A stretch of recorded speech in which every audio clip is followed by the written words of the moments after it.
работают в штатном режиме. В студии был Андрей Гевко. Оставайтесь на Радио Крым. Реалии.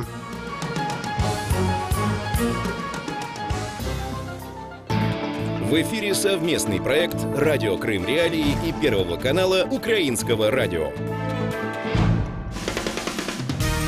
Слушайте ток-шоу «Радио Крым Реалии» на средних волнах на частоте 549 АМ. Каждый будний день в 8:35 и в 13:10. А также на 105,9 FM круглосуточно.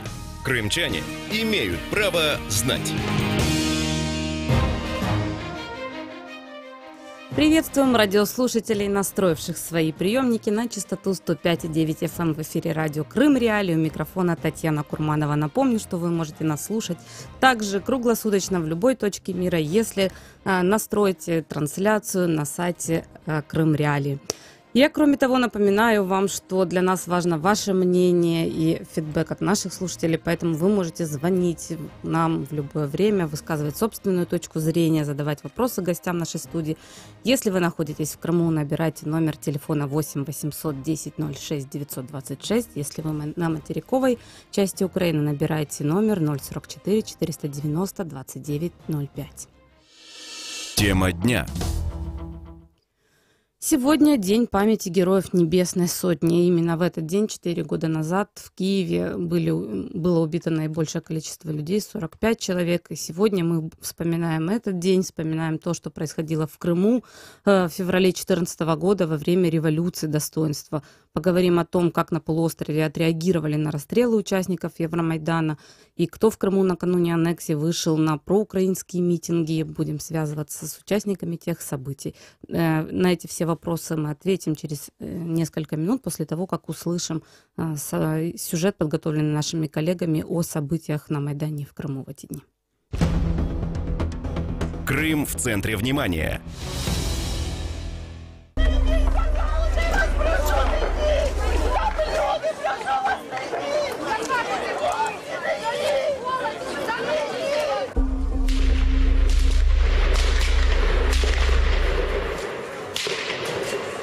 20 февраля в Украине – День памяти героев Небесной Сотни. Во время революции достоинства в Киеве погибло больше 100 протестующих. Почти половина из них были убиты снайперами 20 февраля 2014 года. Это люди разных возрастов, профессий и разного социального статуса. Завершающая стадия противостояния между силовиками и протестующими началась 18 февраля 2014 года. В этот день депутаты Верховной Рады могли рассмотреть конституционные изменения, которые сокращали полномочия президента.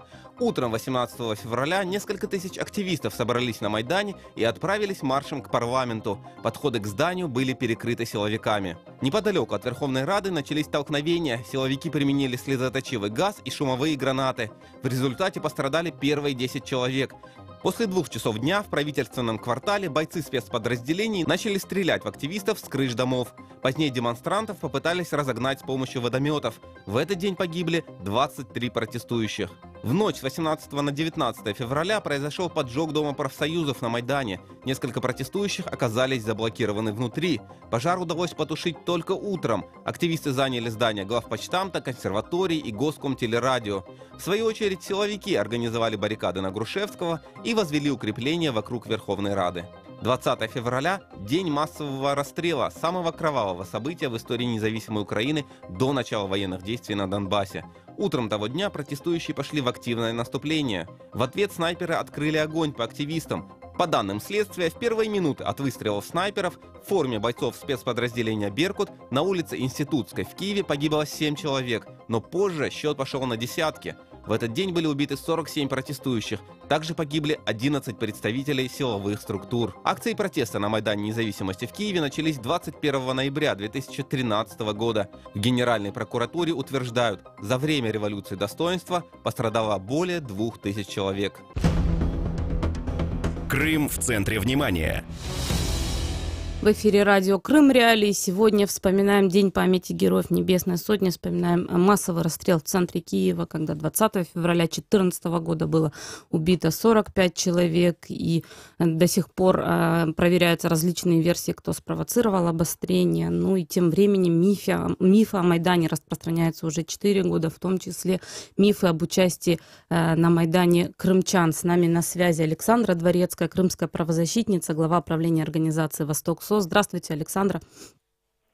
Доброе утро. В эти дни, 4 года назад, вы проводили большую часть времени в Киеве, да? Да. В это время в Крыму вас окрестили предательницей, присылали вам и вашим близким черные метки, в транспорте транслировали ролик, снятый за бюджетные средства с призывами выгонять предателей. И все это происходило, пока вы были на Майдане. Какие вы вспоминаете, какие у вас чувства были в то время? Ну, чувства были на самом деле довольно разные, но непосредственно я считала, что лучшее дело, которое я могу сделать, это где могла бы быть эффективной. Я дежурила в больнице скорой помощи, которая находится на левом берегу. Именно в эти дни февральские, то есть я не находилась непосредственно на Майдане, но видела людей, которые пострадали и которых привозили в больницу, которые получили ранения. И там помогала, потому что Майдан – это не только Майдан независимости, это еще и сотни людей, которые принимали участие в автомайдане, которые ездили по городу Киеву, это люди, которые дежурили в больницах после начала обострения, еще начиная с января. И куча людей, которые помогали финансово, которые приходили, которые волонтерили, которые забирали к себе раненых домой и так далее. В эти дни вы как раз контактировали с Олегом Сенцовым, да, по поводу? Мы много контактировали, в том числе и с крымчанами, и с Олегом Сенцовым, и с Сережей Макренюком, который также проводил очень много времени на Майдане. И, конечно, нам тоже было интересно, что происходит в Крыму, какая бывает реакция, и уже думали о том, что мы будем делать, когда вернемся в Крым. Этот день в 2015 году был признан Верховной Радой днем оккупации, официальной оккупации Крыма.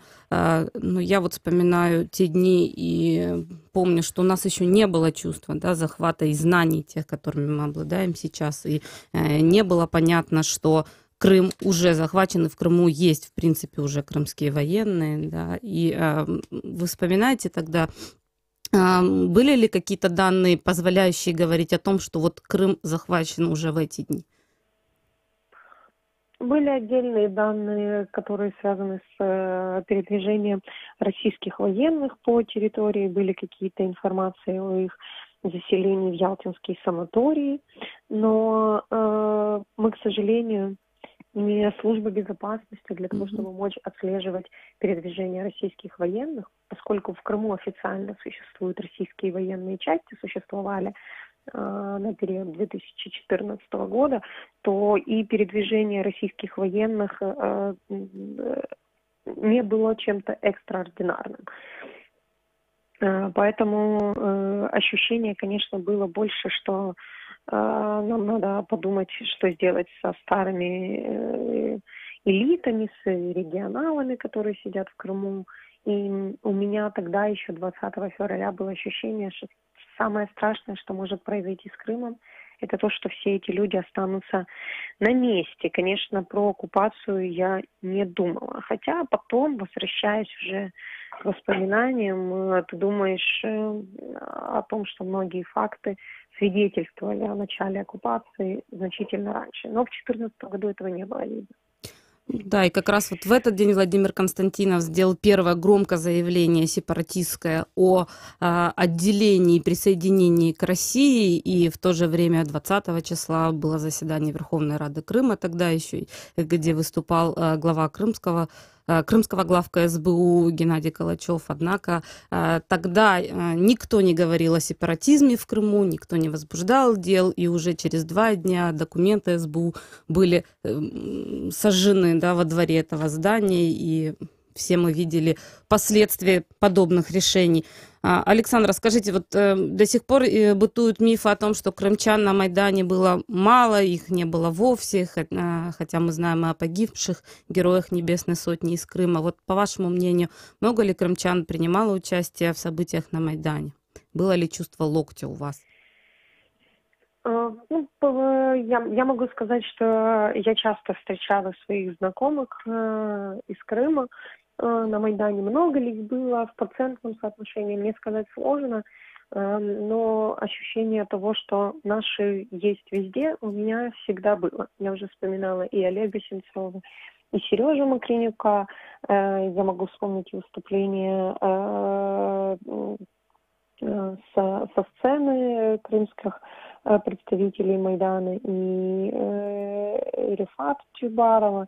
И также в выходные собирались и выезжали представители крымского Майдана. Приезжали на выходные, потому что, в свою очередь, мы также поддерживать старались и протесты в Крыму по вечерам, выходя на площадь Ленина. Поэтому я думаю, что не очень справедливо считать, что крымчан и не было, поскольку, в общем-то, и крымчане точно так же. Я знаю, что крымчане жили в Жовтневом палате в свое время, когда приезжали из Крыма на Евромайдан. И я тоже помню много людей из Севастополя, из Ялты, и их встречали, было приятно видеть соотечественников на Майдане в то время. Последний вопрос хотела вам задать, Александра. После того, как мы послушаем мнение нашего слушателя, дозвонившегося в эфир, оставайтесь, пожалуйста, на линии. Здравствуйте, как вас зовут, откуда вы? Доброе утро, я из Симферополя. И хотел бы сказать, что когда Россия освободит Украину от американской оккупации и власти этой хунты, то все крымские татары на митингах будут кричать «России слава!». Спасибо большое за ваше мнение, но я еще раз напоминаю, на всякий случай нашим слушателям, что в эфире радио Крым Реалии мы не приветствуем слова, язык вражды и высказывания, нарушающие законодательство Украины. Александра, ну вот вы слышали мнение крымчанина, одного из нескольких. Хотите прокомментировать? Во-первых, я не уверена, что я слышала мнение крымчанина, но и такие мнения тоже могут присутствовать в условиях информационной войны.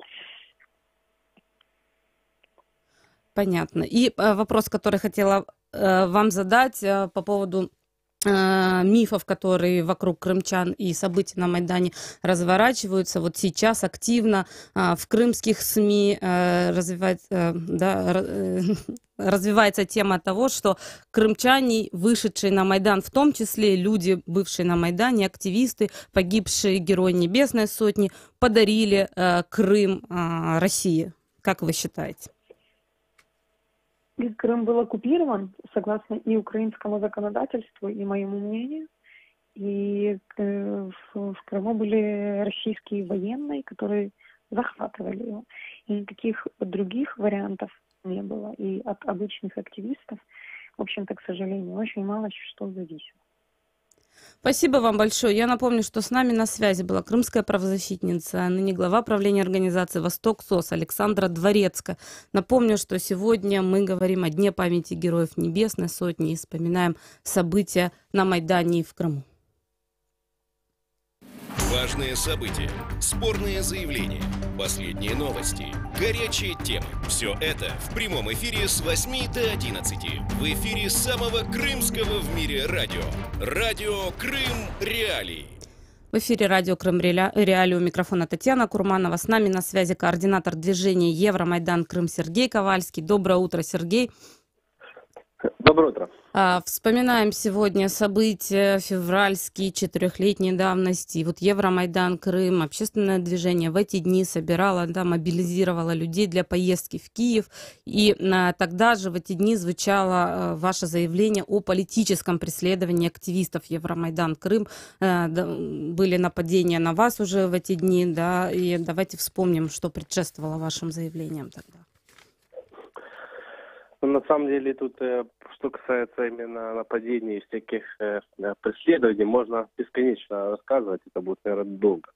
В эти дни, 4 года назад, мы, по сути, все кто активисты были, в принципе, присутствовали в Киеве, потому что события были очень важны для всех нас. И примерно числа там 21-го мы уже возвращались в Крым, потому что там то, что чем попахивало там, требовало срочно каких-то активных действий, скажем, предпринимать и в Крыму.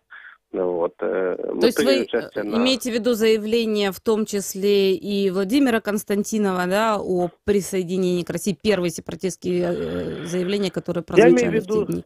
Дело в том, что не только были заявления, а позже 23-го был митинг, ну, скажем так, не митинг, а под Верховной Радой Крыма они там устраивали учения уже, когда там учили, скажем, так называемых самооборонцев, потом их называли, неизвестных людей использовать там автоматы Калашникова и так далее, и так далее. Вот. И уже в эти дни нам было известно, что происходила мобилизация этих людей по спортклубам различным симферопольским, ну, вообще крымским даже, не только симферопольским. Поэтому цель как бы мобилизации этих людей однозначно вызывала какие-то плюс заявления, соответственно, правильно вы указали. Однозначно была Сергей, так, продолжим того, сейчас. Что там будет события. Вот. Продолжим. Конечно, после того... В момент мы не ожидали. Сергей, и прошу прощения, продолжим после того, как выслушаем наших слушателей, дозвонившихся из Крыма. Если вы не против, оставайтесь на линии. Сергей Ковальский, координатор движения Евромайдан Крым. Здравствуйте, откуда вы и какой у вас вопрос? Здравствуйте. Здравствуйте. Я из Крыма. Я просто хочу ответить, извините, что я перебиваю вашего собеседника, я хочу ответить тому слушателю предыдущему из Крыма, который так с нетерпением ждет, когда Россия освободит от американцев Украину. Я хочу сказать, что когда украинская армия освободит от россиян Крым, он первый побежит, размахивая украинским флагом и крича «Слава Украине!». Вот такие, как он, будут бегать под любыми флагами и под любыми лозунгами. Спасибо вам за ваше мнение. Есть еще один звонок от слушателя. Здравствуйте, как вас зовут, откуда вы? И, пожалуйста, у вас есть возможность высказать свою позицию. Я с Крыма. Зовут Владимир Васильевич. Да, радио выключите, чтобы не фонило. Да, у вас есть возможность задать вопрос. Ну, у меня вопрос такой. Вы знаете что? У меня вопрос один. Что в то время показывали по телевидению много передач. И весь, вот вы видели, весь Крым плакал. Плакал. Когда мы в Россию уходили, весь. Да, были единицы, которые за Украину. И сейчас они есть. И сейчас они есть. И вот они выступают. Мы против ничего не имеем. Но нужно брать массу народа, а не единичные случаи. Спасибо вам большое за ваше мнение. С нами на связи по-прежнему Сергей Ковальский, координатор движения Евромайдан Крым. Сергей, вот мне кажется, последний слушатель выразил один из мифов о немногочисленности крымчан на Майдане и немногочисленных крымчан, которые выступали в защиту суверенитета Украины. Ваше мнение по этому поводу? Ну, вы знаете, тут, конечно, в принципе, все 4 года человек жил, он присутствует, наверняка, живет в Крыму, слушает и смотрит те, скажем так, СМИ, которые там присутствуют. Конечно, у него такое мнение может сложиться. Но если говорить, называть как бы вещи своими именами, то давайте соизмерим, сколько было людей в Крыму поддерживали Евромайдан, вышли на митинг, например, там памятник Шевченко, и сколько вышло этих тетушек на призыв там к Крыму. Их свезли автобусами в Симферополе же возле под Верховную Раду там, и то их было там явно не больше, чем нас, свезенных, вот, понимаете.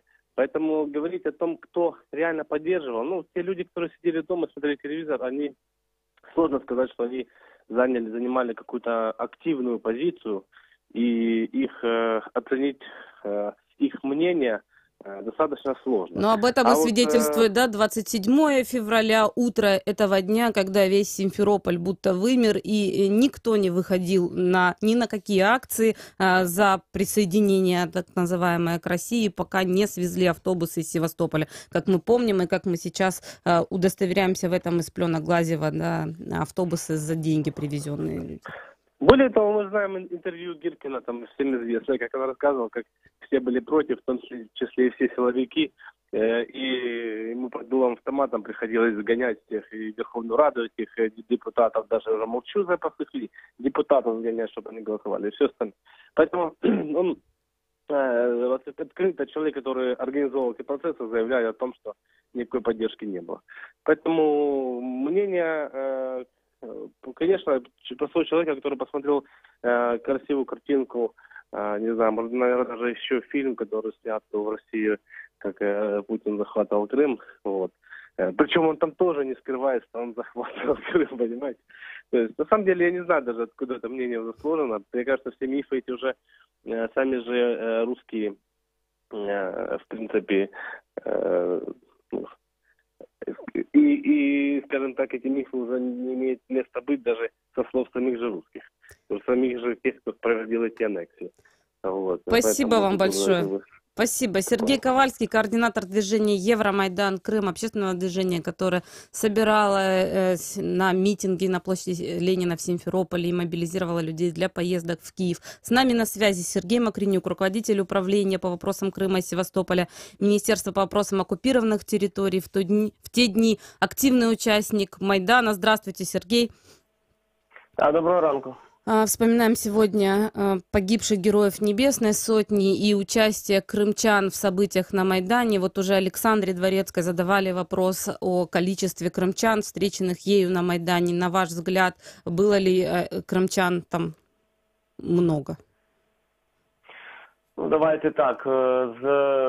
По факту, від початку Кримського Євромайдану з листопада місяця по лютий я вимушений був фактично провести в Києві майже 2,5 місяці.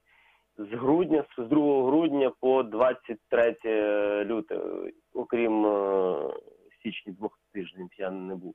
А вся моя задача була як координатора Кримського Євромайдану – це розміщати і кримчан, які приїжджають, і показувати, що де відбувається. І тому фактично кожен день розпочинався з того, що мені телефонував або Щекун Андрій, або Ісмаїлов, або Сергій. І казали, так, такі-то, такі-то, виїхали, стільки-то людей зустрічаю. Окей, я чекаю, приїжджають люди на Майдан, так, ми приїхали. Ну, хлопці, тут така ситуація. Ночівля там, отут ті, що знаходяться вночі, отут ті, що ходять, фотографуються, оті там, де спілкуються, тут відбувається то-то, то-то, то-то. Да, все добре, окей, все. І люди там далі обирали, який табір вони, в якому хочуть знаходитися. Чи то в Жовтневий палац йшли, чи то в інші табори, які були на Майдані. І фактично це була така моя робота в Києві, і я її виконував наскільки міг. А сколько крымчан приняло участие в Майдане, по вашим оценкам? Проводились ли подобные оценки? Потому что сейчас звучат совершенно разные цифры. Думаю, що хтось взагалі це рахував, і у кримчан є така особливість, ніхто ніколи нікого не знає. І навіть коли ми розпочинали в листопаді, то я, наприклад, Щекуна до цього часу бачив лише один раз в житті. Ісмаїла і Сергія взагалі ніколи в житті не бачив. Ми там познайомились.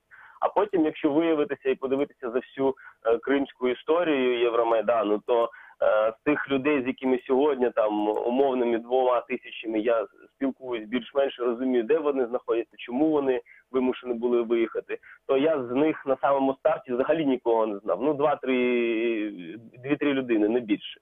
Приблизно так воно і відбувалося, що навіть сімферопольці один одного не знали, хто чим займається, і ніколи кримчани не були об'єднані, ну, активна частина. І я думаю, що це була одна з елементів політики Російської Федерації в Криму. Ну и Майдан как раз-таки один из факторов объединения крымчан, это мое субъективное мнение. Так і сталося, що, дивіться, от як в Феодосії розпочиналося, там ж в Феодосії та й в інших містах 20 секунд у нас, там да. ще раніше. І люди фактично виходили для того, щоб знайомитися. І тому ці акції, які були, вони відбувалися фактично кожен день з метою, з одною і тою ж метою. Всі знали, що о 7 вечора на Майдані, на площаді Сімферополя, Леніна в Сімферополі, стоять якісь люди, які кажуть, що вони за євро, і тому можна прийти з ними познайомитися. Так і знайомились.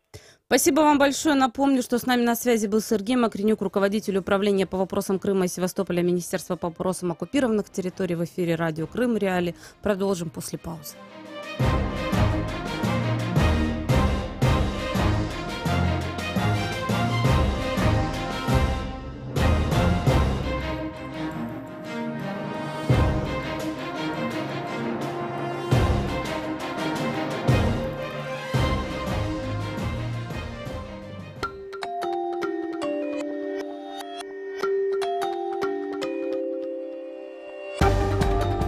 Новости в эфире радио Крым Реалии. Доброе утро, в студии Андрей Гевков в этом выпуске. Киев готовится к тяжбе с Москвой из-за акватории морей. Аксенов попытался сдать ЕГЭ. Судно «Берг» привели в норму, далее подробно. Вопрос украинского суверенитета над аннексированным Крымом твердый и безоговорочный, заявил президент Украины Петр Порошенко, подписав накануне распоряжение о представительстве Украины при рассмотрении вопроса в Международном арбитражном суде о нарушении Конвенции ООН по морському праву. 20 лютого виповнюється 4 роки з початку агресії Російської Федерації проти суверенної незалежної української держави, яка почалася з незаконної анексії Криму. І сьогодні є черговий етап, де ми підготували розпорядження абсолютно чіткої позиції захисту інтересів України і порушення Російської Федерації морського права в Чорному, Азовському морях. Как сообщает пресс-служба Порошенко, защищать интересы Украины будет заместитель министра иностранных дел страны Елена Зеркаль. Родители аннексированного Крыма смогли записать российский единый госэкзамен на полуострове. Стартовала акция «Единый день сдачи ЕГЭ с родителями», сообщает Первый Крымский канал. В мероприятии поучаствовал и подконтрольный Кремлю глава Крыма Сергей Аксенов. Признался, что с русским языком со школы не особо дружил. Знаки препинания и сочинения – это, наверное, вот самые сложные для меня были предметы, честное слово. То есть, как бы, вот, там мой конек, там математика, то есть, как бы, вот, точные науки, там конкретные какие-то вещи. А с сочинением всегда были проблемы. Помогали родители дома. Там и так далее. Сегодня помогать никто не будет. Брошу на произвол судьбы. Ну, как-то, надеюсь, с запятыми разберусь. До конца февраля акция «Единый день сдачи ЕГЭ с родителями» пройдет во всех регионах соседней России и в аннексированном Крыму. Президент Казахстана Нурсултан Назарбаев утвердил новую редакцию национального алфавита на основе латиницы. Об этом сообщает пресс-служба президента Казахстана. Назарбаев внес изменения в указ, который был подписан в конце октября 2017 года. Согласно документу, полностью переход на латиницу должен завершиться к 2025 году. Специалисты Росморичфлота завершили откачку топлива с сухогруза «Берг», который был посажен на мель в акватории Феодосии, сообщила накануне пресс-служба ведомства. В сообщении также говорится, что удалось обеспечить герметизацию корпуса поврежденного судна. И о погоде. В Крыму сохраняется температура -1 градус, на Чонгаре и в Новоалексеевке 2 градуса ниже нуля. В студии был Андрей Гевко. Оставайтесь на волнах самого крымского в мире радио.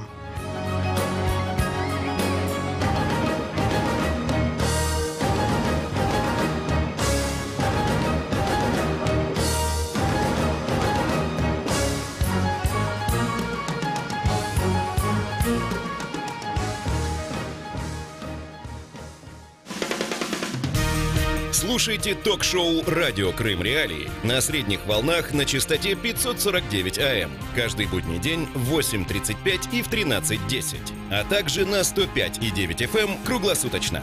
Крымчане имеют право знать.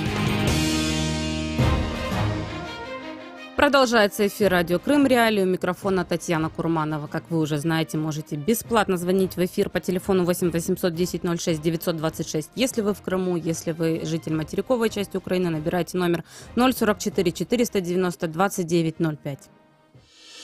Тема дня. Продолжаем говорить о столкновениях на Майдане, вспоминаем февральские события в Киеве и Крыму и говорим о погибших только в этот день 45 людях, героях Небесной Сотни. Одним из тех, кто ровно 2 года назад вышел на Майдан, был крымчанин, уроженец Керчи Сергей Кемский. И вот 20 февраля, 4 года назад, его настигли 2 пули снайпера. Однако в Крыму теперь другие герои. И вот в ближайшие полчаса мы предлагаем проанализировать, почему в аннексированном Крыму героизирует Беркут, какую роль в 2014 году выполняли представители силовых структур, связаны ли беркутовцы, представители крымской самообороны и ополченцы с российской аннексией полуострова. Все эти вопросы обсудим после того, как послушаем сюжет наших коллег, в котором они рассказывают, как ныне чествуют Беркут в Крыму. Крым в центре внимания. Кривое зеркало. Безоружные правоохранители против озверевших от безнаказанности радикалов. Так в крымских СМИ вспоминают о протестах на Майдане в 2014 году. Бойцов спецподразделения «Беркут» называют героями, участников Евромайдана – нацистами, а трагические события 4-летней давности – государственным переворотом. Бывший глава крымского полка спецподразделения Министерства внутренних дел Украины Юрий Абисов о сотрудниках силовых структур рассказывает с гордостью. Все стояли как один монолитом, да. Каждый показал свой характер, каждый показал верность долгу, присяге. Ребята держались достойно, несмотря на то, что они там были преданы, за то, что там они были оставлены без руководства, без приказов, без команд, да. Они стояли и выполняли свой долг. Ребята надеялись, что будет команда, и все-таки они выполнят свой долг и остановят этих нациков. Депутат Госдумы от аннексированного Крыма Андрей Козенко заявил, силовики, которые находились на Майдане в феврале, якобы прибыли туда исключительно в мирных целях. Верховный Совет Крыма обратился к президенту Украины на тот момент Януковичу с требованием навести порядок в Киеве, чтобы не допустить кровопролития. К сожалению, произошло вот так, как произошло. В Крым встречал своих ребят, встречал как защитников, встречал как героев, а не так, как на Западной Украине ставили на колени.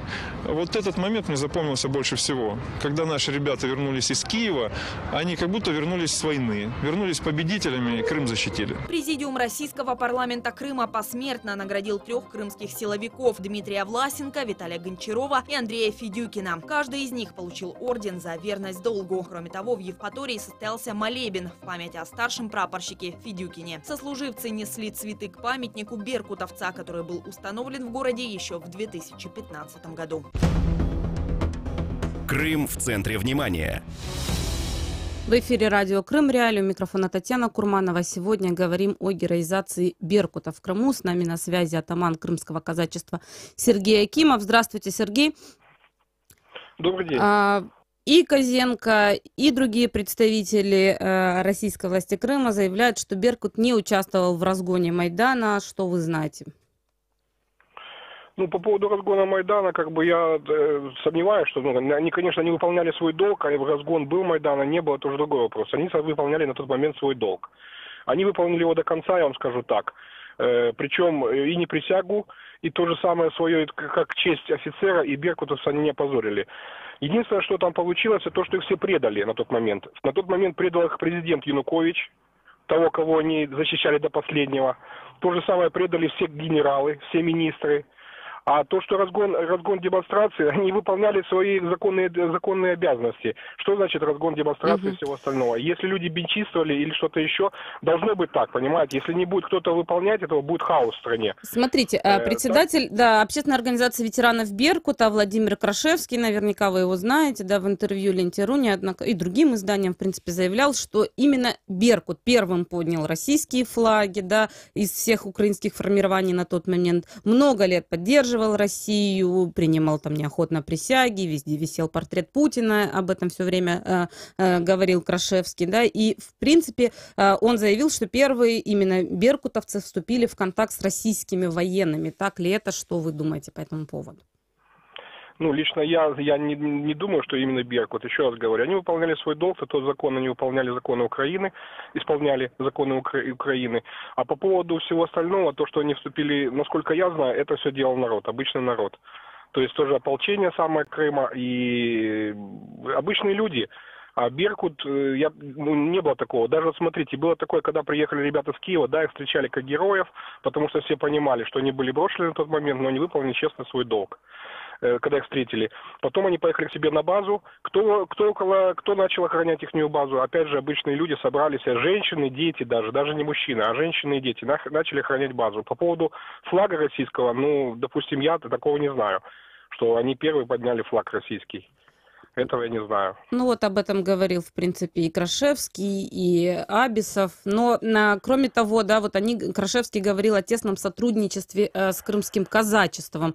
Вы, как атаман крымского казачества, как можете прокомментировать подобное заявление? Ну, тесное сотрудничество я бы, конечно, не сказал, потому что, допустим, вот наши даже, у нас сейчас такое дело пошло, что есть общественные организации, есть так называемый реестр. Но они тоже самые общественные организации, но они ближе к власти, скажем так, это Аксенова люди, именно непосредственно говоря, республики, да, и им, естественно, и все льготы, и все приоритеты, и все остальное. То есть они в любой кабинет вхожи, и их принимают как уже власть. Но и точно такая же общественная организация. То есть даже в Крыму у нас, скажем так, казачество не признанное больше всего, да. Вот, допустим, я лично с 2015 года не раз обращался в министерство, к тому же Абисову обращался, и к другим заместителям, и неоднократно разговаривал, что вот давайте там помощь. Помощь какую? В охране общественного порядка в каком плане? Вот, допустим, к нам обращались обычные граждане. У нас есть кинотеатр Симферополь в центре города, если вы знаете, сквер там есть. И вот на тот момент, там 15-16 год, был беспредел. То есть там собирались машины мажоров, так скажем, прямо на парковой зоне. То есть ни детей, ничего, они там гоняли и все остальное. И ГАИ ни ГАИ, ни полиция не могла навести порядок. И к нам обратились жители, непосредственно ко мне. Написали жалобу коллективную. Вот эта жалоба где только не было. У меня это все на руках есть. То же самое есть ответы.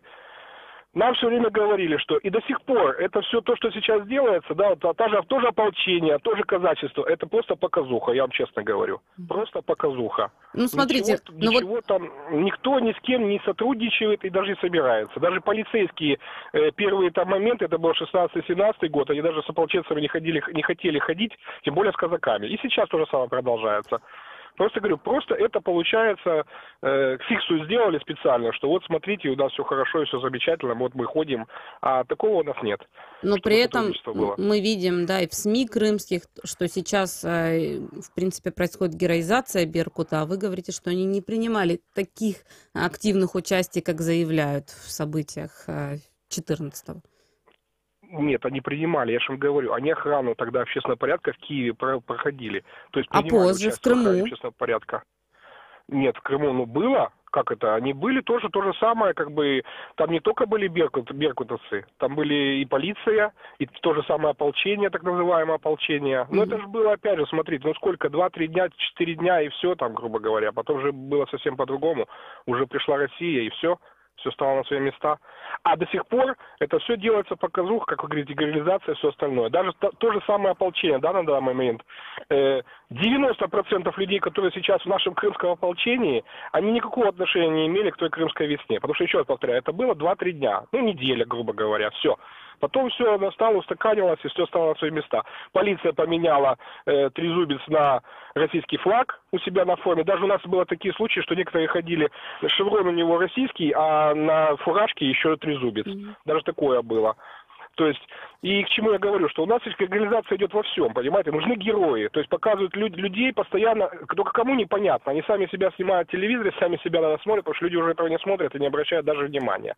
Вы даже посмотрите по событиям, когда вот собираются какие-то демонстрации, митинги, но я имею в виду не те, что, вот, допустим, мы тоже проводим, нам запрещают постоянно, а те, что проводит власть, да, посмотрите, там же людей обычных нету. Там постоянно приписка 10 тысяч. Да откуда там 10 тысяч? Если 3 тысячи собирается, и в основном это все бюджетники. Дети бедные, которые гонят на холод и все остальное. А по поводу, еще раз обращусь, да, героизация, вы говорили. Оно всегда есть, было и будет. Нужны герои, понимаете, показывают героев. Я же говорю, то же самое ополчение. Они сейчас, а при этом героев создают искусственно, на ваш взгляд, из Беркута или нет? Естественно. Нет, с Беркута, я же повторяю, это совсем другая... Беркут, я вам еще раз говорю, они выполнили свой честно долг на тот момент. Они до конца отстояли, еще раз повторюсь, и звание... Да. А как вы сейчас оцениваете... Беркута? Да, вот как вы сейчас оцениваете Беркут, вот нынешний, сформированный, да, в составе СОБРа и Нацгвардии? Ну, я вам хочу сказать, эта служба, она всегда была выше всего, как бы там люди, скажем так, что и образованные, и они, там не только вот Беркут, да, там многие вот говорят, там и военные, я имею в виду, он должен быть и военным, он должен быть и врачом, он должен быть священником. Беркут — это элита, я вам скажу. Беркут, он всегда был в Крыму и будет всегда в Крыму. Даже в 90-е годы, когда это был бандитизм, то же самое. Только Беркут боялись, больше никого. А я вам еще раз говорю, ребята эти, как бы там ни говорили, что бы ни говорили, они честно выполняли свой долг. Ну, вы говорите, вот их боялись, то есть все же необходим, по вашему мнению, какой-то сдерживающий силовой инструмент в Крыму для того, чтобы боялись? Ну, я, может, неправильно выразился. Боялись те люди, кто нарушает закон. Вот в чем. То я есть поняла. эти люди должны бояться, а как по-другому? А люди, кто нормальные, им ничего бояться. Они ничего не нарушают, у них все нормально. Спасибо вам большое за ваше мнение. Напомню, что с нами на связи был атаман крымского казачества Сергей Акимов. Это радио Крым Реалии. Важные события, спорные заявления, последние новости, горячие темы. Все это в прямом эфире с 8 до 11. В эфире самого крымского в мире радио. Радио Крым Реалии. Радио Крым Реалии, у микрофона Татьяна Курманова. Еще раз напомню номера телефонов, по которым вы можете звонить к нам в прямой эфир и задавать свои вопросы, высказывать собственное мнение. 8 800 10 06 926, если вы в Крыму, 044 490 29 05, если вы на территории материковой части Украины. А с нами на связи Нариман Джелял, активист крымско-татарского национального движения. И ему адресуем вопрос, каким образом сейчас в информационном потоке крымском освещается тема Беркута, действительно ли происходит героизация? Доброе утро. Действительно, как мы все помним, еще начиная с 2014 года в Крыму активно проводилась мифологизация такого понятия, как подразделение «Беркут». Как вы помните, в новых российских подразделениях ОМОНа это название было сохранено, и сегодня спецподразделение ОМОНа «Беркут» продолжает участвовать в операциях, проводимых российскими силовиками в домах крымских активистов, крымских татар непосредственно участвуют в обысках и так далее. Мы помним, с какой помпезностью проходили похороны сотрудников «Беркута», которые пострадали и погибли во время событий Майдана и так далее. Я исхожу из того, что Майдан в целом был достаточно трагичным событием для Украины, и пострадали разные люди, выполнявшие приказы и погибавшие по велению сердца, по необходимости, считавшие, что страну необходимо улучшать. Но другое дело, что в Крыму и при участии российской пропаганды сегодня, российских средств массовой информации, происходит не просто попытка осмыслить эту трагедию, а попытка создать новые мифы, которые вот сродни мифам Великой Отечественной войны, героизации людей со специальным умыслом, со специальным посылом. Ведь в Крыму продолжается активно эксплуатироваться, особенно сегодня перед выборами, вот этот миф о некой бандеровской хунте, которая сегодня правит в Киеве, о националистах, которые я не знаю, что-то такие страшные злодеяния творят. И прячутся в крымских горах, как заявлял тот же Крашевский, например, вот про крымских националистов и страшных крымско-татарских и мусульманских захватчиков, которые вот сейчас залегли, по его словам, на дно. Я цитирую одно из крымских СМИ. Да, это действительно так. И сегодня перед выборами, общаясь с простыми жителями Крыма, ты неоднократно сталкиваешься с такими фразами: нужно идти на выборы, а почему? А вот чтобы не было войны, чтобы к нам не приехали какие-то злые западенцы и так далее, натовцы и кто угодно.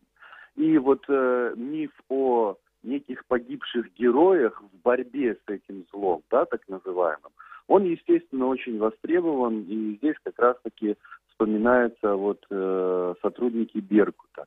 Естественно, мы должны четко понимать разницу между мифом и утраченными человеческими жизнями людей, которые выполняли долг, пусть и не осознавали преступность приказа сверху, и президентов и его окружения, я имею в виду Януковича, но тем не менее, то есть это утерянные человеческие жизни, а другое дело это когда эксплуатируется для забивания просто мусором мозгов обывателей для достижения каких-то политических целей. Это в Крыму постоянно происходит. Воздвигаются памятники, проводятся мероприятия. И вычищать это придется, я думаю, еще долго-долго. С этими мифами, как и с мифами советского периода, с которыми мы до сих пор боремся. И в отношении Голодомора, и в отношении депортации крымских татар, и многих других вещей. Там передачи Крыма Украине и так далее. Вот и с подобными мифами нам, к сожалению, придется еще достаточно долго бороться. И причем, кроме героизации Беркута в Крыму, один из мифов, это именно вот, который я упоминала, создание, да, вот мусульманских неких течений, которые враждебно настроены и готовы в любой момент, снова цитирую, взорвать Крым. Этот миф остается по-прежнему, да, в повестке дня, насколько мы понимаем? Да, он и остается, он активно эксплуатируется и духовным управлением и так далее. Нужно здесь четко понимать, что различные направления в исламе или секты, как их называют, они действительно присутствуют в Крыму, есть представители и так далее. Но ранее велась исключительно идейное соперничество, идейная конкуренция между различными группами внутри крымско-татарского сообщества, но никогда ни одно из этих течений не проявляло себя как насильственное некое движение, то есть террористическое в чистом понимании этого слова. Российские же власти эксплуатируют совершенно иной миф, говоря о том, что раз сектант, значит это враг, значит он будет кого-то убивать, что-то и так далее, и так далее. Это просто люди, носители каких-то идей, с которыми можно соглашаться, не соглашаться, спорить, дискутировать и так далее, но ни в коей мере я лично никогда не наблюдал, не ожидал и не ожидаю в будущем со стороны кого-либо осуществления каких-то насильственных, вооруженных, военных действий и так далее. В Крыму, как вы помните, мы жили достаточно мирно, и пока, собственно, не появилась Российская Федерация, вооруженных столкновений в Крыму не происходило. Ну и кроме того, как представители нынешних крымских СМИ сами же говорят представителям Беркута, да, куда же делись эти страшные мусульмане и поезда с бандеровцами, их не видно сейчас в Крыму, да, на 4-м году. Их не только сейчас не видно, их не было и ранее. Как вы помните, господин Грач, такой активный борец с исламским экстремизмом, все время сообщал о лагерях смертников, которые готовят боевиков то в Чечню, кто-то там в Сирию, кто-то еще куда-то. Об этом постоянно говорилось и писалось, но ни одного факта подтверждения не было. Да? То же самое о поездах националистов и так далее. Все, что касается украинских диверсантов, мы видим просто сшито белыми нитками. Употребляются в СМИ кадры с совершенно иных съемок оперативных. В России кого-то задержат и так далее. Мы помним, как транслировались события 26 февраля в российских СМИ, когда показывались какие-то столкновения с полицией, например, в Киеве. Да, там были очень серьезные столкновения, как мы всем помним. А говорилось о том, что это происходит в Крыму, хотя в Крыму подобного не было. И вот подобные подмены и откровенная ложь, она продолжается и сегодня, потому что совравшая один раз российская власть, вынуждена сегодня врать уже постоянно, чтобы оправдывать себя.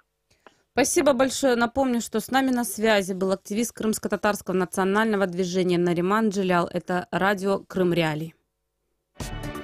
Слушайте нас на средних волнах 549 АМ, 8:35 и 13:10, а также на 105,9 FM круглосуточно. Продолжается эфир радио Крым Реалии. У микрофона Татьяна Курманова. Говорим сегодня, кроме прочего, о героизации Беркута в Крыму. С нами на связи политолог, доцент Киевского университета имени Тараса Шевченко Петр Олещук. Доброе утро, Петр. Доброе утро. А как вы оцениваете нынешнюю героизацию Беркута, о которой мы говорим, поскольку сейчас, особенно в эти дни, когда в Украине чествуют память героев Небесной Сотни, в Крыму сейчас создают миф и говорят о том, что именно представители и сотрудники Беркута стали бы второй Брестской крепостью, и именно они защитили крымчан? Я думаю, тут просто необходимо понимать, что подобная мифология, она очень неплохо вписывается в комплексный миф об аннексии Крыма, который непосредственно создается сейчас в России довольно, в принципе, с первых дней аннексии. Смысл этого мифа сводится к тому, что именно определенные процессы в Украине, они принудили Россию к подобным агрессивным действиям, и в том числе вот этот вот образ несчастного беркутовца, который пушечное мясо попадает под обстрел радикалов, он очень активно эксплуатируется, в том числе и в российском масс-культе. При этом заявляют представители и руководители крымского Беркута, что это было одно из первых украинских формирований, поднявших российский флаг, поддерживающих Россию.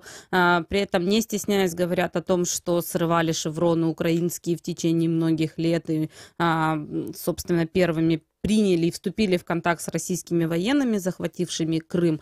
И при этом каким-то образом, мне непонятным, например, уживается вот это открытое признание, собственно, в саботаже приказов, и присяги на верность иному государству, описывается это все как геройство, как некий подвиг некий. Почему, на ваш взгляд, это возможно?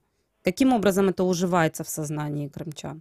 Понимаете, это опять-таки очень такой комплексный вопрос, поскольку подобные мифологемы, они в любом случае опираются на некую картину мира. И в этой картине мира, очевидно, речь идет о людях, которые даже, например, находясь на службе Украины, тем не менее считали, что они служат России, и, в принципе, были активно готовы, скажем так, это ощущение в любой момент превратить в что-то конкретно более, скажем так, ощутимое в виде подобных конкретных актов предательства.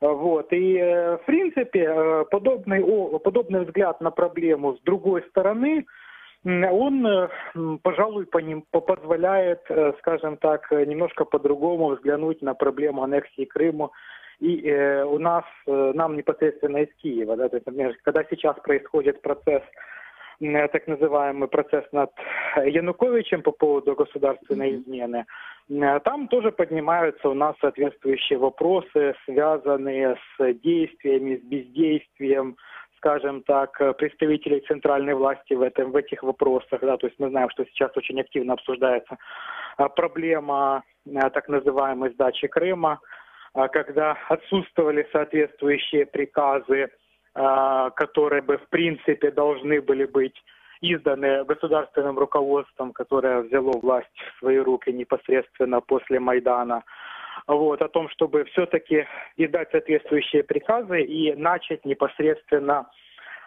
защиту территориальной целостности Украины. И, честно говоря, когда я читаю соответствующие показания, то меня лично не покидает такое ощущение, что даже у постмайданного государственного руководства Украины существовал некий психологический блок.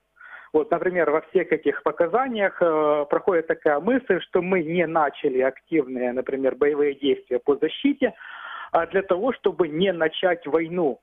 Но, с другой стороны, разве аннексия части территории Украины не является уже началом войны?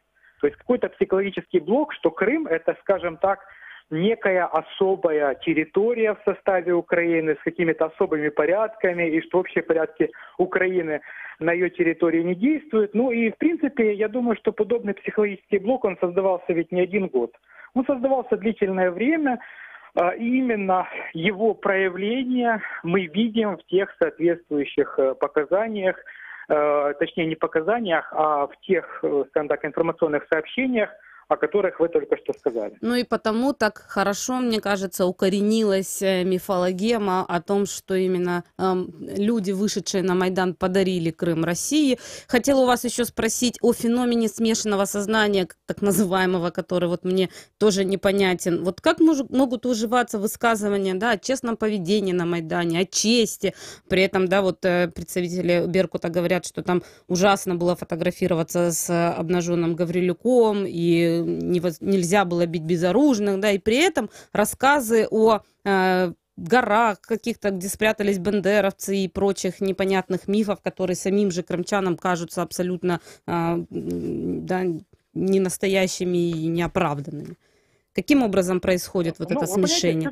Все-таки, как бы мы ни говорили об оценке событий, но в любом случае соответствующие аспекты, связанные с тем, что мы можем квалифицировать как государственную измену, они требуют, по крайней мере, для людей, которые это совершили, некоего морального оправдания своих собственных действий. И даже если не, скажем так, для широкой публики, но, по крайней мере, для самих себя это все требуется. И, соответственно, вот подобное сознание и рождает все эти довольно-таки жуткие образы, которые должны обосновать, скажем так, такую позицию, что это не мы, скажем так, изменили государству, а что мы выступили в этой ситуации какой-то своеобразной жертвой. Да. Да, то, что обстоятельства таким образом сложились, что мы были вынуждены пойти по этому пути, и, соответственно, в рамках подобного подхода и разрабатывается вся эта мифология. Спасибо большое. Напомню, что с нами на связи был политолог, доцент Киевского университета имени Тараса Шевченко Петр Олещук. Говорили о героизации беркутов в Крыму. Эфир радио Крым Реалии продолжится после небольшой паузы.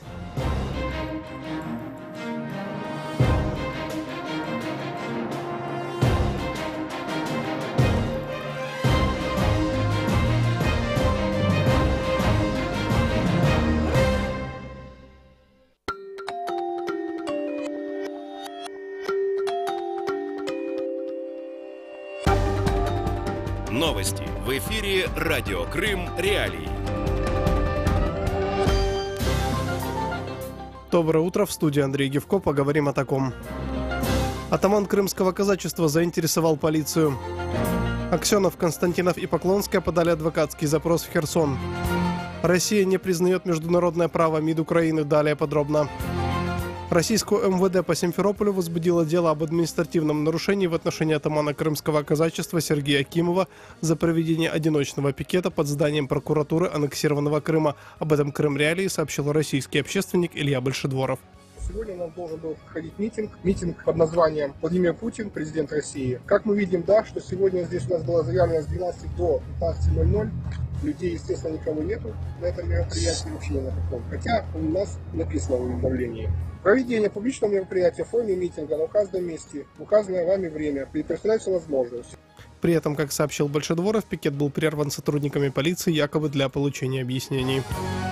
Херсонская областная госадминистрация получила запрос адвокатский на предоставление информации о прекращении водоснабжения аннексированного Крыма через Северокрымский канал. Об этом накануне в комментарии Крым Реалии рассказал директор департамента экологии Херсонской госадминистрации Юрий Попутько. По его словам, разглашение запрашиваемой информации, цитирую, «таким людям недопустимо». Россия, как правопреемница СССР, должна считаться с договорами с Украиной, но своими действиями она доказывает, что нарушает нормы международного права. Так, в Министерстве иностранных дел Украины прокомментировали годовщину со дня передачи Крымской области в состав УССР 19 февраля 1954 года. МИД Украины в Твиттере опубликовал копию указа Президиума Верховного Совета СССР о передаче Крымской области из состава РСФСР Украинской ССР. Цитирую: «Учитывая общность экономики, территориальную близость и тесные хозяйственные и культурные связи между Крымской областью и Украинской ССР». Конец цитаты. В украинском внешнеполитическом ведомстве отметили, что своими действиями Россия показывает, что не признает нормы международного права.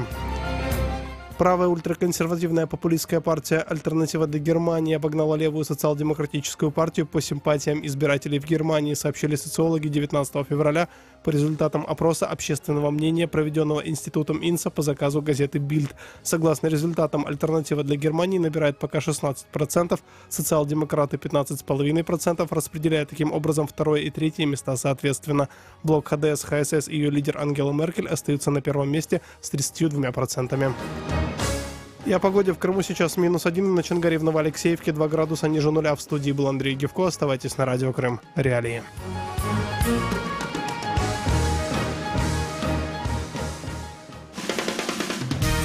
Слушайте ток-шоу «Радио Крым Реалии» на средних волнах на частоте 549 АМ. Каждый будний день в 8:35 и в 13:10. А также на 105,9 FM круглосуточно. Крымчане имеют право знать. Радио Крым Реалии можно слушать круглосуточно в любой точке планеты. Если открыть сайт Крым Реалии и найти нашу трансляцию, продолжается эфир Радио Крым Реалии. У микрофона Татьяна Курманова. Я напомню вам номера телефонов, по которым вы можете звонить в нашу студию, задавать вопросы гостю и высказывать собственное мнение, которое важно для нас. Если вы в Крыму, набирайте номер 8 810 06 926. Если вы житель материковой Украины, набирайте номер 044 490 29 05. Не забывайте оставлять свои комментарии в Твиттере и на Фейсбуке. Тема дня. В аннексированном Крыму создали подконтрольной России Совет крымских татар. Он призван обеспечивать обратную связь между властью и населением. Вот сегодня мы поговорим о том, чем будет заниматься новый совет, является ли он заменой Курултаю и какие громкие заявления уже были сделаны. Все это мы обсудим после того, как послушаем сюжет, в котором наши коллеги рассказали, как именно создавался этот Совет крымских татар. Крым в центре внимания.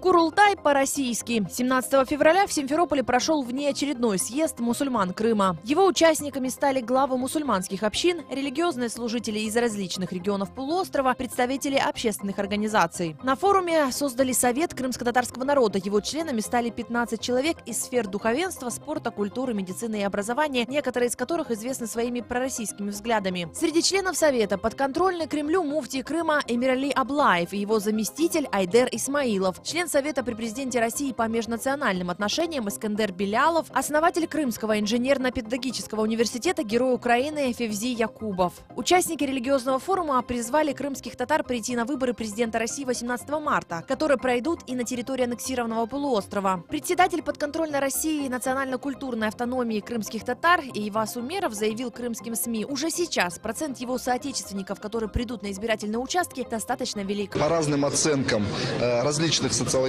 институтов, порядка 50% крымских татар намерены участвовать в выборах. Я думаю, что данный призыв, данный Курултай, который сегодня проходит, постараемся увеличить этот процент, как минимум в треть. Кроме того, на съезде выступили с инициативой взыскать с Германии ущерб, нанесенный Крыму в годы Второй мировой войны. Депутат Госдумы России Руслан Бальбек заявил журналистам: вопрос компенсации за более сотни сожженных в то время деревень поднимается не впервые. Принимается решение о истребовании репараций с правительства Германии за потери, которые понесли в период немецко-фашистской оккупации. Естественно, это будет не только голос крымско-татарского народа. Сегодня съезд, уверен, поддержит решение съезда и все крымчане. Также участники съезда мусульман представили фильм о достижениях России за 4 года аннексии Крыма. Среди них авторы выделили принятие указа о реабилитации депортированных народов, а также включение крымско-татарского в перечень государственных в Крыму языков. Крым в центре внимания.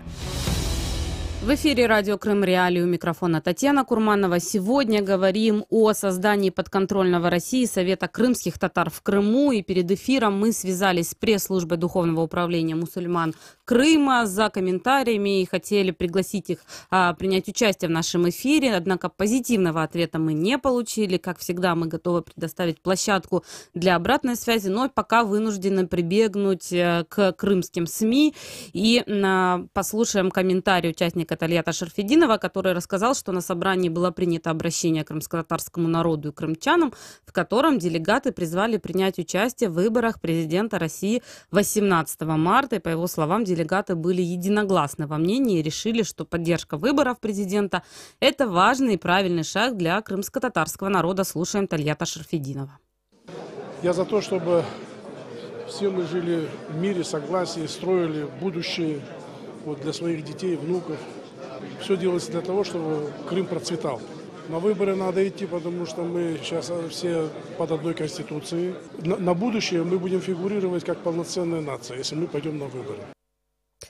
Это был главный месседж, который участники собрания говорили, что это участие в выборах президента России. Давайте послушаем, что, кроме прочего, сказал подконтрольной России вице-спикер Крыма Ефим Фикс, его комментарий.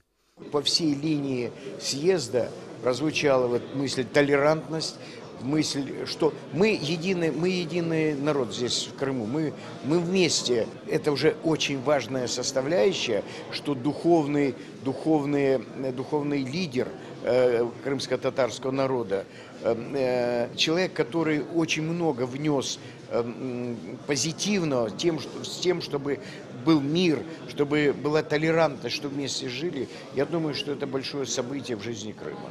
Это вице-спикер Крыма, подконтрольной России вице-спикер Крыма Ефим Фикс, и он говорит, что важно крымским татарам прислушаться к духовному лидеру крымско-татарского народа, имея в виду муфтия Духовного управления мусульман Крыма, да, в Крыму. А с нами на связи сейчас находится Айдер Рустамов, муфтий Думк на территории материковой Украины. Доброе утро, Айдер. Как вы оцениваете прошедший совет крымских татар? Что это, по вашему мнению? И чем этот форум, совет принятый, да, отличается от Курултая крымско-татарского народа?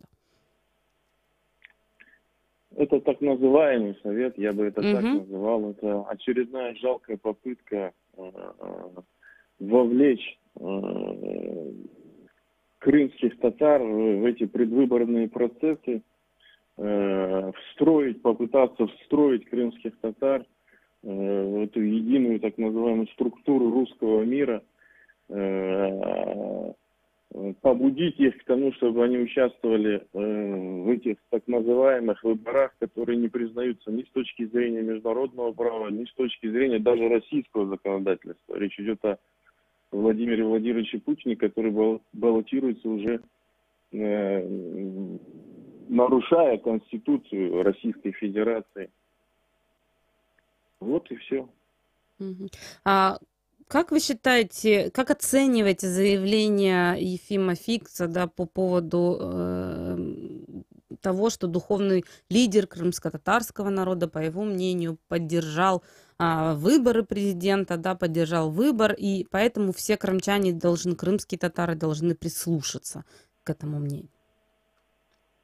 Эмир Али Аблаев не является никаким уже духовным лидером для крымских татар. Он продал свою душу, и весь наш народ, он знает. А те, кто не может об этом говорить, те, кто скрывает это, так это скрывает он, потому что опасается за свою жизнь,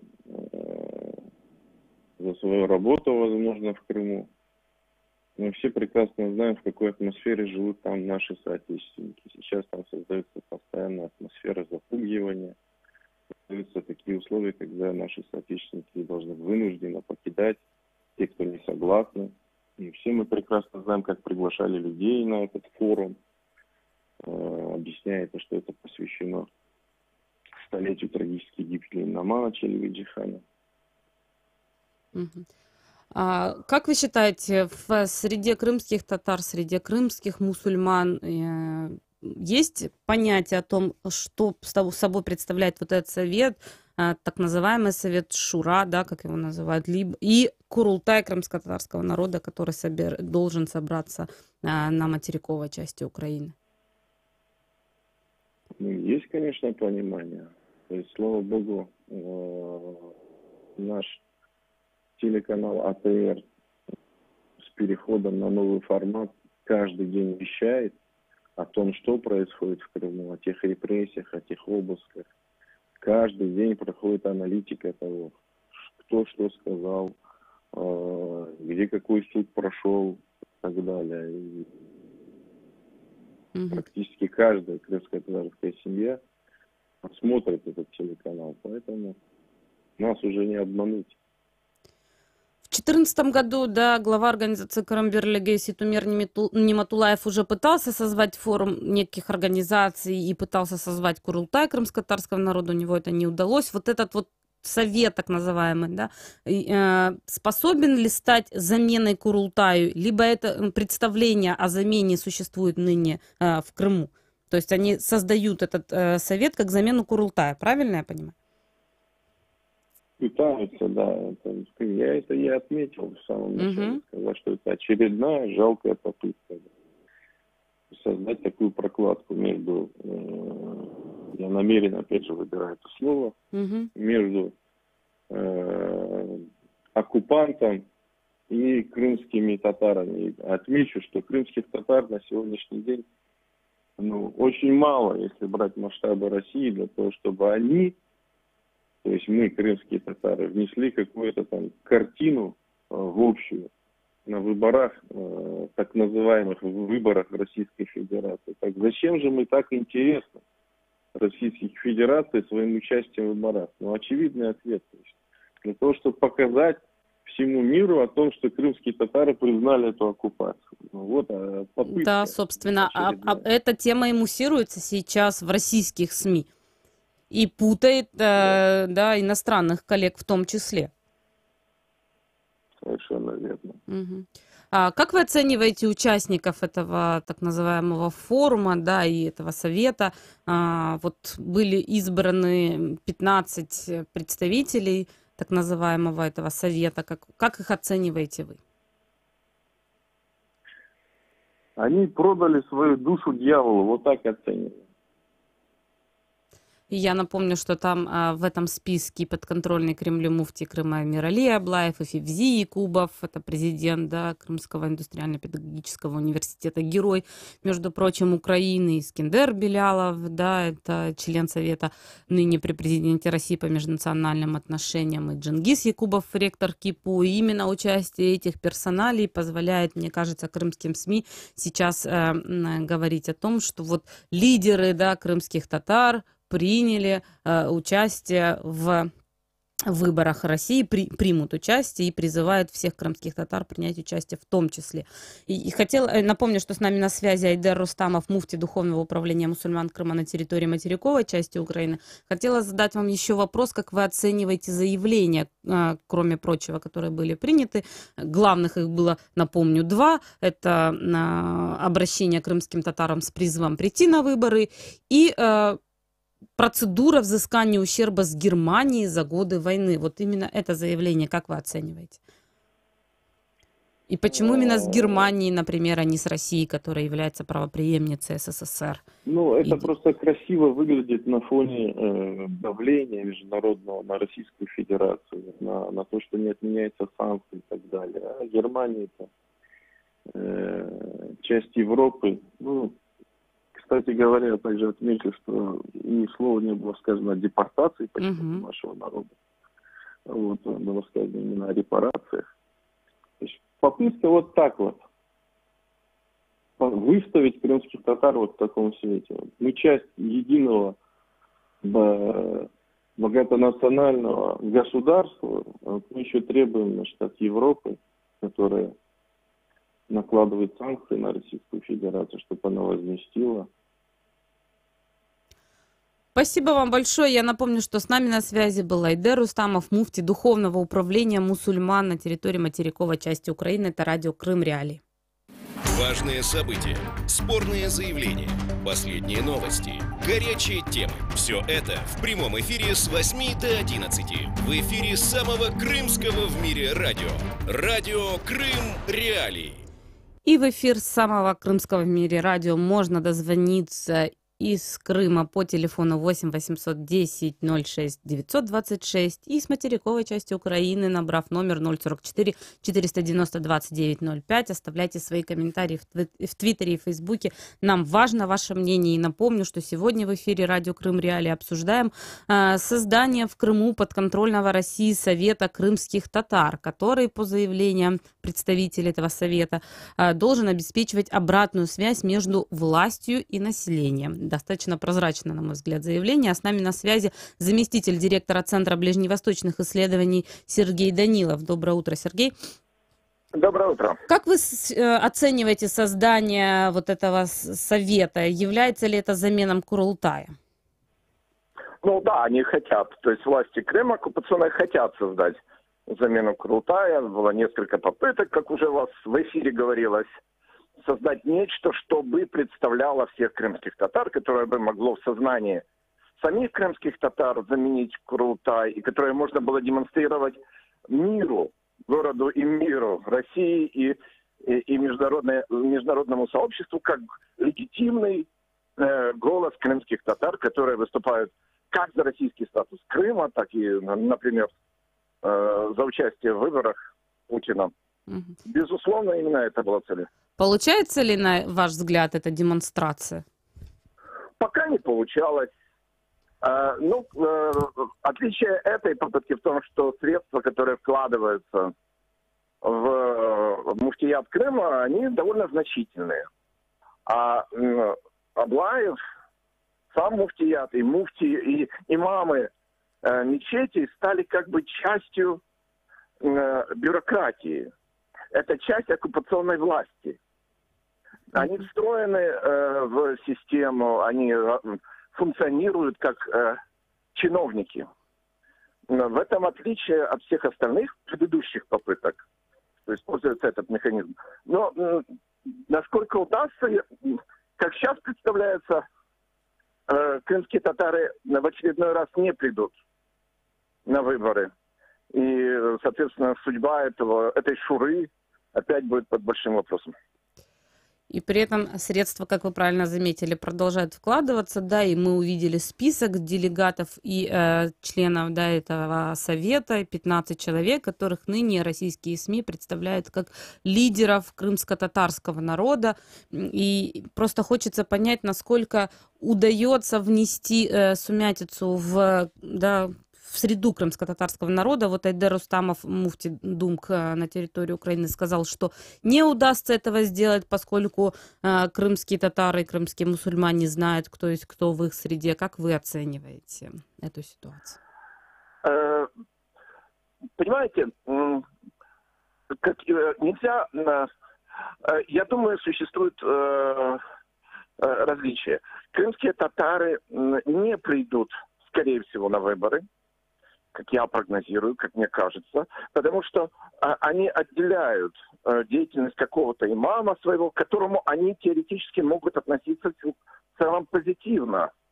Мечети в своем районе, в своем микрорайоне, в месте компактного проживания, от его змушенную по-украински вынужденной лояльности, вынужденной демонстрации оккупационной власти. Все понимают эту двойную игру.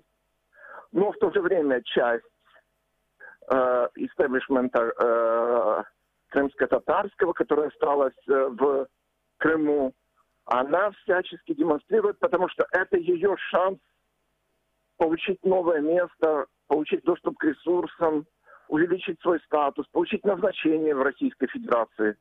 Как сейчас Арпатлы получил должность в Карачаево-Черкесии, да? Угу.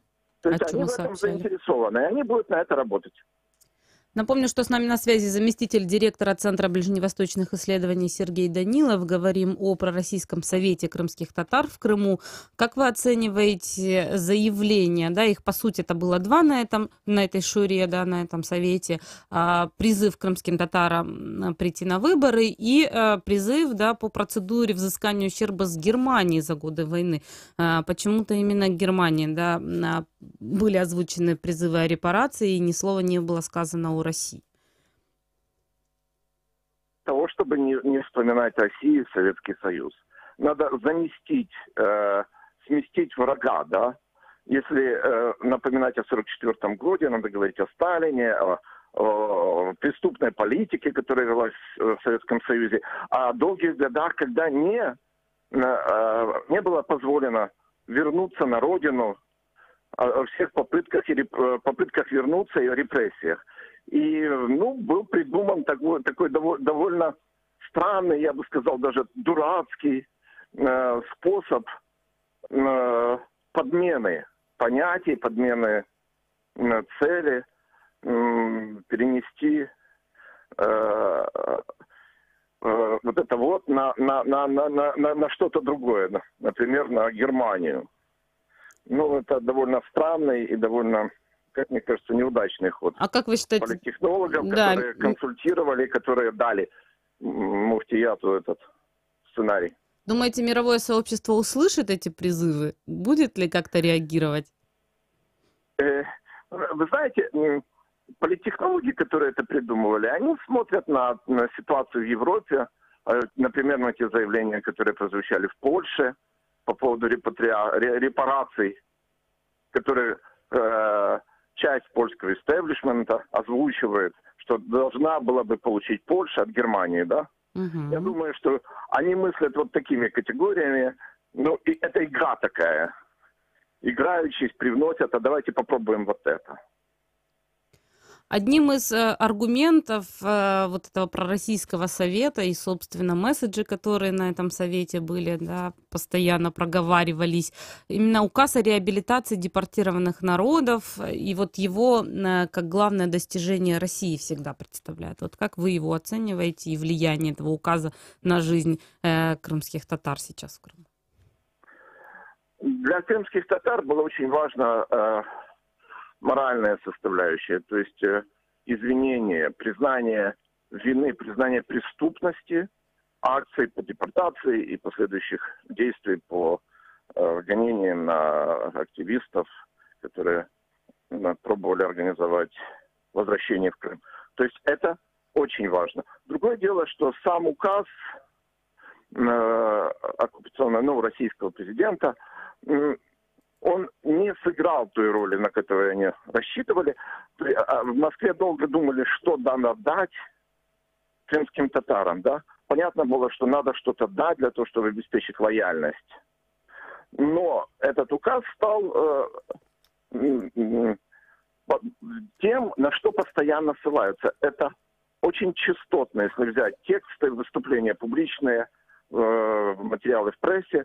Это один из наиболее частотно упоминаемых указов российского президента в Крыму. То есть они на это рассчитывают. И если смотреть на дискурс, в частности в социальных сетях, то какой-то эффект, конечно, это имело. Вопрос какой? Кроме того, мы вот говорили о влиянии, да, политтехнологов. Мне интересно, каким образом это происходило, насколько он качественен. Да? Вот, например, недавно, как мы сообщали, прошел в Симферополе так называемый крымско-татарский флешмоб в поддержку Путина, и вот группа молодых людей выстроилась, да, на площади центральной в Симферополе в слова «Путин Алдыга», и уже все сказали, что в крымско-татарском языке нет такого слова, как нет его и, собственно, ну, в казанско-татарском есть, но немножко не в таком написании, да, то есть непонятное слово, и было видно, что очень мало людей приняли участие в этом флешмобе так называемом. Вот это, как вы оцениваете, это провал политтехнологов? Почему? Ну, да, безусловно, провал. Но есть две мысли по этому поводу. Теории. Первая гласит о том, что это было специально для того, чтобы стирать грань между крымскими татарами и поволжскими, казанскими татарами, да? Специально навязывать, убирать крымские татары и обращаться к ним просто как татары, но им использовать в сокращенном варианте. А вторая, которой я придерживаюсь, что это свидетельство крайнего непрофессионализма. В частности, тех кадров, которых в Крым закинули из Башкирии, из других регионов материковой России, из Поволжья, да, которые используют своих карманных политтехнологов, прикормленных, с которыми они работали в Поволжье, и тянут их в Крым. И которые реалии современные не очень-то, судя по всему, изучили, как мы видим. Ну, да. Напомню, что заместитель директора Центра ближневосточных исследований Сергей Данилов с нами на связи. Есть еще пару минуток, чтобы задать вам последний вопрос о том, как вы оцениваете будущие акции перед выборами президента России в Крыму, поскольку, как мы видим, да, вот сейчас в плане именно привлечения крымских татар, потому что вот флешмобы сейчас активно проводятся, вот встречи в мечетях, которые Духовному управлению мусульман Крыма подконтрольному России, да, относятся, и вот этот призывы прийти на выборы на так называемом Курултае мусульман Крыма. Что еще возможно, да, в ближайшее время в Крыму, на ваш взгляд, в этом плане? Концерты, в частности, крымско-татарских коллективов в местах компактного проживания, работа в школах, когда будут приглашать родителей, когда дети будут устраивать концерты, и это все будет сопровождаться также агитацией прийти. Активизация, не профсоюзов, а таких объединений профессиональных. Участятся публикации от знаковых представителей крымско-татарского народа. из бизнесменов, художественной элиты, журналистов. И список, наверное, мы уже знаем. В разных областях. И я говорю, и список этой элиты, наверное, будут возглавлять люди, вошедшие в этот совет. Ну да, их будет пробовать сделать как бы знаковыми. Их социальный капитал будет инвестироваться российские деньги для того, чтобы увеличить их влияние на весь народ. Ну и мы будем следить за событиями, да, выборами президента России в Крыму. Спасибо вам большое. Сергей Данилов, заместитель директора Центра ближневосточных исследований, был на связи с студией радио Крым Реалии. Напомню, что сегодня мы говорили о создании подконтрольного России так называемого Совета крымских татар. Еще раз напомню, что мы пробовали связаться с пресс-службой Духовного управления мусульман Крыма в Крыму за комментариями.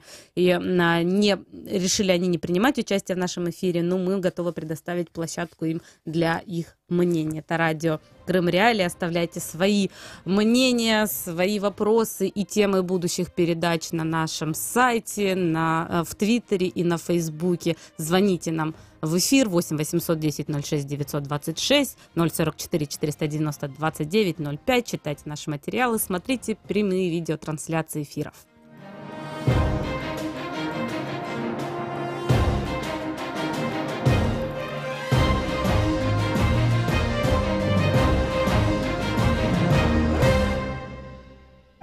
20 лютого – День Героїв Небесної Сотні.